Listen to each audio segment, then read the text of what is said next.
নমস্কার, আমি doctor Prosenjit Das, surgical oncologist, Apollo cancer hospital. আজকে আমরা ডিসকাস করব মুখের ক্যান্সার নিয়ে। তো মুখের ক্যান্সার কীভাবে পাওয়া যায়? প্রথমত, মুখের ভেতরে যে কোনো ধরনের আলসার, যে কোনো ধরনের ঘা যেগুলো দীর্ঘদিন ধরে রয়েছে, যেগুলো সারছে না, অথবা গলার মধ্যে কিছু ফুলে উঠছে, ঢোক গিলতে অসুবিধা হচ্ছে, খেতে অসুবিধা হচ্ছে, এইগুলো হচ্ছে মুখের ক্যান্সারের বা জিভের ক্যান্সারের আর্লি সাইন্স। তো এইগুলো দেখে অবশ্যই আমাদের উচিত হচ্ছে নিকটবর্তী ডাক্তারবাবুর সঙ্গে পরামর্শ করা এবং সঙ্গে সঙ্গে চিকিৎসার জন্য চেষ্টা করা। মুখের ক্যান্সার ডায়াগনোজ করার জন্য সবার আগে দরকার হয় একটা বায়োপসি। যেখানে আপনার আলসার হয়ে রয়েছে সেখান থেকে একটা ছোট্ট বায়োপসি করা হয়। সেই বায়োপসিতে ক্যান্সারের কোনো নমুনা পাওয়া গেলে তার পরবর্তীকালে ক্যান্সার কোন স্টেজে সেটা জানার জন্য সিটি স্ক্যান বা এক্স রে এইগুলোর সাহায্য নেওয়া হয়। তো ক্যান্সারের স্টেজ অনুযায়ী মুখের ক্যান্সারের চিকিৎসা করা হয়। প্রাথমিকভাবে যেগুলো আর্লি ক্যান্সার বা যেগুলো খুব বেশি দূরের অর্গানে ছড়িয়ে পড়েনি, সেগুলোর জন্য আমরা সার্জারি হচ্ছে মুখের ক্যান্সারের একমাত্র চিকিৎসা।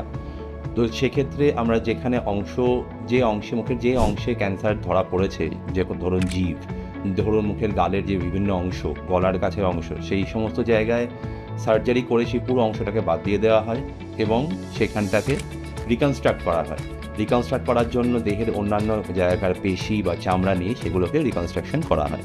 করার পরে মানুষের জীবন স্বাভাবিক অবস্থায় ফিরে আসতে 2 থেকে 3 মাস সময় লাগে। তারপর নর্মালভাবে তিনি খাওয়া দাওয়া করতে পারেন, নর্মালভাবে কথা বলতে পারেন, নর্মাল তার জীবনযাত্রা হয়ে যায়।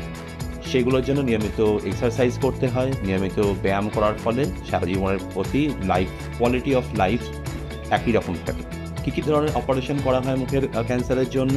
যে অংশের ক্যান্সার, ধরুন জিভের কিছুটা অংশ, কোনো ক্ষেত্রে ক্যান্সার বেশি ছড়িয়ে পড়লে পুরো জিভটাই হয়তো বাদ দিতে হতে পারে, কিন্তু সেক্ষেত্রে পুরো জিভটা আবার রিকনস্ট্রাকশন করে আগের মতন তৈরি করে দেওয়া হয়। তার ফলে মানুষের কথা বলতে বা খেতে কোনো অসুবিধা হয়।